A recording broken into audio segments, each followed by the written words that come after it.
Graça e paz, queridos. Deus abençoe. Estamos aqui de volta e vamos falar sobre a canonização das Escrituras, né, dos 66 livros. Então temos aqui cânon, vara de medir, que significa a forma pelo qual eles usavam para verificar de forma minuciosa os escritos sagrados, saber se eram inspirados ou não, né? Hoje, trazendo para a nossa vida, o cânon, que é a escritura, ela serve como regra de prática e fé para a nossa vida cristã, né? Ela regula a nossa vida espiritual, é quem nos norteia na vida espiritual. Só que é importante perceber que no período de 400 anos, que a gente fala entre Malaquias e Mateus, esse período de 400 anos, a gente vai perceber que, inclusive falamos na aula passada, que vai surgir muitos livros apócrifos, né? Aqui, muitos livros apócrifos, tanto no Antigo Testamento como também no Novo Testamento. Então, no Antigo Testamento nós temos livros apócrifos também. Mas como é que surgiu esses livros apócrifos no Antigo Testamento? Esses livros surgiram no período em que Israel foi para o exílio, né? Eles, quando chegam no exílio, eles perdem a sua identidade de idioma hebraico. Quando eles perdem a sua identidade de idioma hebraico e começam lá a falar o aramaico, que eles retornam para a sua terra natal, eles não chegam aqui com a sua língua natural hebraica. Eles passam a viver agora, ao invés de falarem a língua hebraica, que era a língua original, eles falam o aramaico. Então, nesse período, o que acontece? Tem muitos que vão começar agora a copiar livros, a escrever a história deles quando eles se ausentaram da sua cidade, da sua terra natal. E muitos deles vão escrever em hebraico. E muitos desses livros que são escritos em hebraico, eles são denominados, por exemplo, do Apocalipse de Moisés, eles são denominados de livros de Enoque, livros dos Macabeus, o testemunho dos 12 patriarcas, e aí vai.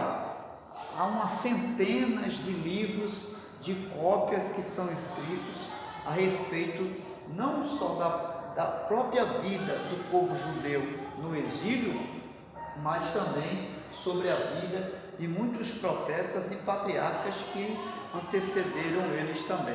Então eles começam a escrever, eles começam a detalhar, e muitos desses escritos foram escritos na língua hebraica. Então, quando surge a canonização, ou seja, o processo de escolha dos livros sagrados para a canonização, ou seja, para definir qual seria o livro inspirado por Deus ou não, o que acontece? Todos esses que foram escritos na língua hebraica foram rejeitados. Por quê? Porque os judeus não falavam mais a língua hebraica, eles agora adotaram a língua aramaica. Então, quando os eruditos, os 70, né, que a gente conhece pela Septuaginta, né, Septuaginta e 70, eles foram traduzir os escritos. O que fizeram? Eles traduziram os escritos do hebraico para o grego, porque nessa época a língua grega, o idioma grego, era um dos idiomas que mais operava nesse período aí do retorno dos judeus, ok? Quando os judeus retornam, a língua grega é uma das quais predominava nesse período. Então, a tradução do Antigo Testamento, ele sai do hebraico para o grego, certo? Dentro desse contexto, nós temos aí a tradução da Septuaginta, ou seja, a transferência de idioma do hebraico para o grego, certo? E aí nós vamos ter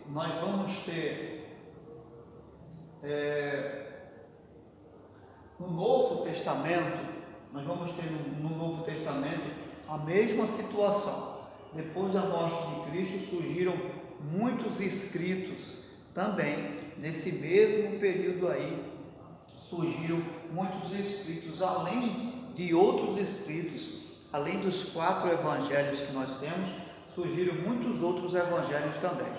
E esses evangelhos se denominavam como Evangelho de Tiago, Evangelho de Pedro, Evangelho de Maria, de Tomé, de José e muitos outros. Inclusive, houve até um evangelho da infância de Jesus. E um desses evangelhos que surgiram também muitas heresias a respeito de Jesus. Alguns que dizem que Jesus, quando passava na rua, onde ele pisava, nascia flores, né? Outro dizia que um dia Jesus pegou um passarinho morto, soprou nele, e ele começou a voar, viveu. Outro dizia que Jesus amaldiçoou o professor porque reprovou ele na sala de aula. Há uma heresia tremenda. Então você vai ver que diante de tudo isso aqui, né, outros vão dizer que Jesus fez milagres quando era criança, né? E você vai observar que o primeiro milagre que Jesus realiza quando começou o seu ministério aos 30 anos de idade, está lá em João capítulo 2, né? Lá no finalzinho da narrativa do texto, você vai ver que vai enfatizar: este foi o primeiro milagre que Jesus operou no seu ministério. Então, por conta de toda essa parafernália, né, surge agora a necessidade da igreja averiguar, ou seja, criar uma canonização, ou seja, processar, fazer uma seleção de quais seriam os livros que de fato poderiam receber confiabilidade para o cânon, ou seja, para fazer parte dos 66 livros, ou seja, no caso do Novo Testamento, dos 27 livros, no caso do Antigo, dos 39 livros que foram canonizados pelos judeus. Já no Novo Testamento, é bom enfatizar isso, fazer essa distinção. No Novo Testamento, a canonização foi realizada pela igreja, ou seja, pelos apóstolos, pelos pais da igreja, ok? Então é bom a gente fazer essa distinção para a gente não misturar as coisas, certo? Então, o que a igreja vai fazer? Uma observação importante que você precisa saber é que não foi a igreja em si que determinou, ou seja, os apóstolos que determinou a seleção desses escritos, ok? Houve um critério, houve um método criterioso para que esses livros fossem selecionados. Então, o primeiro critério, nós temos aqui apostolicidade. O que é isso? O que não fosse concordável, o que estava escrito no livro, mas que não fosse de acordo com o que os apóstolos disseram e com o que Jesus falou, não é? Então era descartado totalmente. Não tinha aceitação pela igreja o fato de algum livro não concordar com aquilo que os apóstolos ensinaram e tampouco com aquilo que Jesus ensinou, ok? Então esses ensinos dos apóstolos se chamava regra de fé. Então essa regra de fé era um segundo ponto, né, que poderia levar a igreja a aceitar a canonização, ou seja, o processo seletivo de um determinado livro, no sentido de ser inspirado por Deus. Um segundo ponto, o primeiro ponto é que a igreja ela faz essa seleção de acordo com a apostolicidade dos livros. Eles tinham que concordar com o que Jesus falou e com o que os apóstolos falaram. O segundo item é que tinham que concordar com a regra e conduta de fé, ou seja, as normativas de fé, a forma de vida que Jesus ensinou e que os apóstolos ensinaram em relação à vida moral, à vida social, a vida como corpo de Cristo, como igreja, teria que estar de acordo com os ensinamentos dos apóstolos. E terceiro ponto, como uma regra para aceitar a canonização desses livros, era a universalidade. O que é isso? Nesse período, a igreja ela tinha crescido muito, a igreja se estendeu em muitos outros lugares, na Ásia Menor, na Ásia Maior, em territórios do Oriente Médio, e por esse motivo, o que eles arrogaram? Bom, para nós aceitarmos o ensino de todas as igrejas, todos eles precisam viver a mesma regra de fé, ou seja, o que uma igreja ensinar, as outras precisam ensinar igualmente. Os ensinos não podem desvirtuar de uma da outra. Se uma dizer amém, as outras devem dizer amém também. O que uma disser, todas as outras devem também falar da mesma forma, ok? Então, o que acontece? Só que não para por aí. Nesse meio tempo de processo da canonização, vai surgir um cidadão chamado Marcião. Ele se intitulava apóstolo de Jesus. O que ele dizia?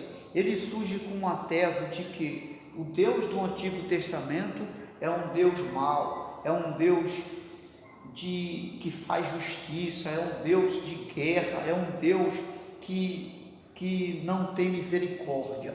É esse Deus que ele apresenta no Antigo Testamento. E um outro livro que ele vai escrever, que faz parte dos seus escritos, é que no Novo Testamento existe um outro Deus, a semelhança de Jesus, que é um Deus de amor, um Deus de graça, um Deus totalmente diferente do Deus do Novo Testamento. Então isso vai gerar uma confusão no meio da igreja, isso vai gerar uma complicação de raciocínio. Então o que acontece? Depois, como se não bastasse, vai surgir também um outro cidadão chamado Montano, dizendo que ele tanto quanto os apóstolos, recebeu também de Deus a mesma inspiração. E aí vai surgir, se já havia confusão em relação a Marcião, agora com Montano, com essa ideia de que ele era um apóstolo inspirado semelhante ao Pedro, a João, a tantos dos outros. Então houve a necessidade agora de haver um concílio com a igreja. E não foi apenas um concílio. O que era um concílio? Eram reuniões, certo? Feitas para decidirem assuntos de punho e de responsabilidade dos escritos. E no que diz respeito ao cânon, eram reuniões que decidiam quais eram os inspirados à luz desses critérios que eu apresentei a vocês aqui agora. E aí, o que a gente resume? Só no século IV é que então eles fecham os livros, ou seja, o compêndio de Bíblia Sagrada, os 66 livros, eles fecham, e aí nós temos tanto do Antigo Testamento 39 como do Novo Testamento 27, esses 66 livros sagrados, selecionados dentro desse critério. Mas finalizando a nossa aula introdutória sobre a canonização, porque tem muito mais para se falar, certo? Nós vamos ver lá na frente qual foi a formação desse cânon, qual o método usado para canonizar. Aqui eu passei alguns critérios que foram aprovar. Eu falei para você o contexto, por que a necessidade de canonizar, né? Por que eles tiveram que processar esses livros, qual a razão disso, e aqui eu estou explicando exatamente isso aqui. É uma introdução da canonização, qual a razão, qual o motivo, a causa que levou eles aqui a processar, ou seja, a fazer essa canonização, ok? A selecionar os escritos sagrados. Nós demos aqui os 3 critérios, nós falamos aqui as razões pelos quais houve a confusão dessa seleção de livros, e aqui nós estamos fechando, trazendo 3 lições importantes. A primeira lição de todo esse processo, né? Esse contexto aqui, é que Deus, Ele inspirou os livros sagrados, ok? Não houve apenas a cooperação do homem no fato de escrever, né? Foi uma canonização normativa pelo homem, mas foi também uma canonização inspirada por Deus. Segundo lugar, Deus não só inspirou, mas conservou também esses escritos, né? Deus conservou esses escritos. Em terceiro lugar, Deus deu à igreja o discernimento para que ela pudesse enxergar à luz da revelação de Deus, à luz desses critérios que nós colocamos aqui, o verdadeiro escrito, ou seja, os escritos inspirados, né? Deus inspirou, Deus conservou esses escritos e Deus deu à igreja o discernimento para descobrir qual seria o verdadeiro escrito ou o escrito inspirado por Ele. Deus abençoe você, tenha bons estudos, medite nisso que nós acabamos de falar, porque vai ajudar você lá na frente a desenvolver outras teses e outras ideias a respeito do cano, da canonização. Mais adiante iremos falar com mais detalhe sobre a formatação do cano. Aqui nós falamos sobre o contexto dessa canonização, qual a razão, o motivo, o porquê, a causa, a circunstância dessa canonização, ok? Você agora já sabe, vamos partir para a formatação na próxima aula, em nome do Senhor Jesus. Um grande abraço, Deus te abençoe.